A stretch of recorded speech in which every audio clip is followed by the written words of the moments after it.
Hello, writers and readers. I'm freelance fiction editor Miranda Darrow, here with my weekly video about writing, editing, and the writing life. Last week, I posted a video on writing tips and tricks for novels with a spoiler in the title. Here's my reading list of book recommendations with novels with spoiler titles. Some are very well known, and some are a bit more obscure from my database of books that I've read. But first, a few words about spoilers in plain sight, when the title tells you everything and yet also nothing. Writers are taught to guard their secrets, to build suspense through careful misdirection and reveal, but some novels throw the rule right out the window and still keep readers breathless until the final page. These are the books that announce their endings or core twists right in the title, yet still manage to deepen the suspense instead of ruining it. Here's a curated list of stories that prove knowing what happens doesn't mean you know why it happens. First up, Everyone in My Family Has Killed Someone by Benjamin Stevenson. I love this book, this whole series. This clever, self-aware mystery, and the first in the Ernest Cunningham series, wears its spoiler proudly. The narrator tells you up front, yes, everyone in his family has killed someone, but that's just the beginning. The fun is in how and why, as Stevenson plays with the mystery tropes, unreliable narration, and comedic timing. The title becomes a promise. You'll know what's coming, but not how it will unfold. There have been 3 books in this series so far. The second was set on a train, and the third at a family holiday party. And this narrative style of spoiler titles and breaking the fourth wall and telling everyone just where exactly to expect murders and clues hasn't gotten old for me yet. All right, here's a very famous one, We Were Liars by E. Lockhart. From the first pages, we know memory is untrustworthy. The title hints at a truth that is slippery, and so are the people who are telling it. Lockhart crafts a lyrical, devastating story of privilege, guilt, and denial, where the revelation feels inevitable only once it hits. The liars in the titles aren't just the characters, it's the entire architecture of memory itself. Next up, I love this author with twisty domestic suspense, and this was extra fun because this one was set in Wisconsin, the author's home state, and mine too. This is Home is Where the Bodies Are by Jeneva Rose. A recent domestic suspense standout, this title signals dark humor and buried secrets. What sounds like a cozy phrase quickly turns macabre as 3 siblings uncover shocking truths in their childhood home. The title foreshadows not just literal bodies, but also the metaphorical weight of family secrets, and they never stay buried for too long.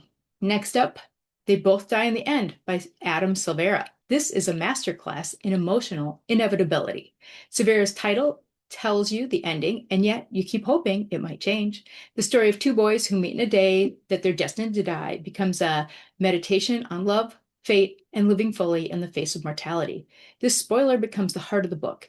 It's not that they die, but how beautifully they live in the time that they have. Next up, None of This Is True by Lisa Jewell. Here, the title is both a warning and an invitation. Jewell plays with the modern fascination with true crime podcasts and unreliable storytelling. Every revelation makes you question what's real, and the title reminds you that the truth itself might be the biggest casualty. The next one is a memoir, not fiction, but I choose it because the title was such a gut punch, and it's also humorous.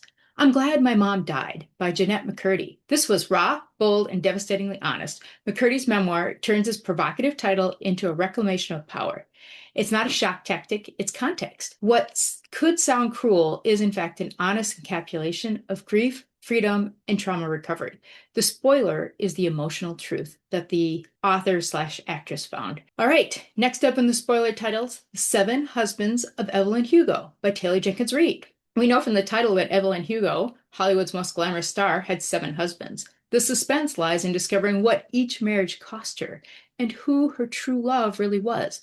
The title signals glamour and gossip, but Jenkins Reid turns it into a story about ambition, identity, and sacrifice. This author is an auto read for me. I've read pretty much everything she writes, and this one pulls readers in with a spoiler title, but the readers stick around to find out why, even if they already know the what. A similarly titled one, The 7.5 Deaths of Evelyn Hardcastle by Stuart Turton. True confession, this was a library mishap by me. I read this book by accident. This one was released the same year as The 7 Husbands of Evelyn Hugo, and with such a similar title, The 7.5 Deaths of Evelyn Hardcastle. I reserved this one from the library by accident because there was a much shorter wait list, and then I read it anyway because free book from the library. And it was a trip. There was time loops and body swaps and murder, all wrapped into a title that practically screams spoiler. Yet the deaths here are as much metaphoric as literal, and they are tied to cycles of identity and redemption. Turton's novel is definitely a high-concept mystery that rewards close reading. The spoiler sets the rules of the game, but not the ending. Next up, First Lie Wins by Ashley Elston. This title is a roadmap for the novel's tone. Fast, deceptive, and layered. Elston's thriller dives into cons, identities, and manipulation. The reader knows that lying is central, but not whose lies will come out on top. The spoiler works like a challenge. Can you spot the first truth? Next up, My Sister the Serial Killer by Oyinkan Braithwaite.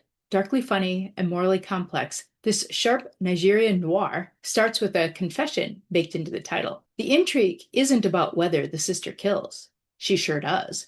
The story is about loyalty, family, and complicity. The title primes us to question, what do we owe the people we love, even when they're very, very wrong? Next up, Everyone Here is Lying by Shari Lapena. In a quiet suburb, a missing child, and a neighborhood full of secrets, Lapena's title tells us up front that no one's version of events is trustworthy.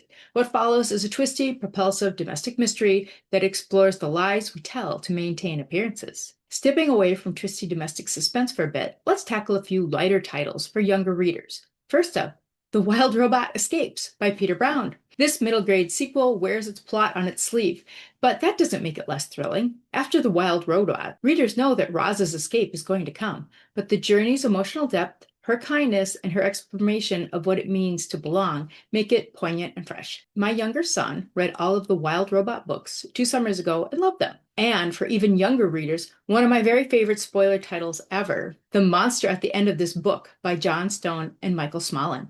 This is a classic picture book that makes the spoiler part of the fun. Grover warns the readers not to turn the pages, fearing the monster, only to discover that it is himself, Grover, a friendly neighborhood monster. It's a perfect lesson in meta-narrative tension and how knowing the ending can still delight. Now for a mega hit that spawned a movie adaptation and resulted in a highly publicized lawsuit between the stars.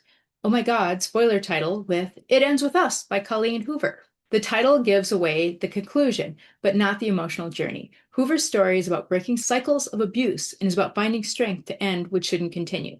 The title spoiler is an act of courage. And next up, Lenny Marley Gets Away with Murder. The phrase sounds like hyperbole until it isn't.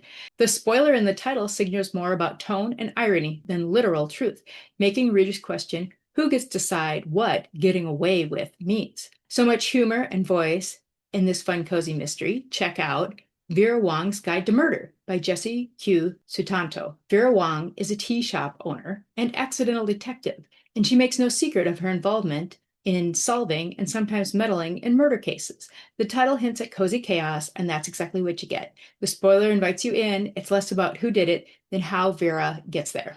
And I Must Betray You by Ruta Septius. The title gives away the protagonist's central moral crisis, betrayal in communist Romania. But rather than diminish suspense, it heightens it. We know the betrayal is coming, yet we ache to see how and why. Septius crafts a haunting historical novel about loyalty, fear, and survival under tyranny. So, why do these spoiler titles work? Each of these stories balances knowledge with mystery. The reader walks in knowing something, an outcome, a death, a betrayal, but not the context. That gap between what we expect and what unfolds creates the tension. The secret isn't the ending, it's the meaning. When done well, a spoiler title doesn't rob the story, it reframes it. It tells us what happens, but invites us to discover why it matters. Okay, that's our video for this week. I'm freelance fiction editor Miranda Darrow, reminding you to watch this YouTube channel for new videos every week, talking about writing, editing, and the writing life. If you enjoyed this video, please like, subscribe, and share. This is Miranda Darrow wishing you happy writing.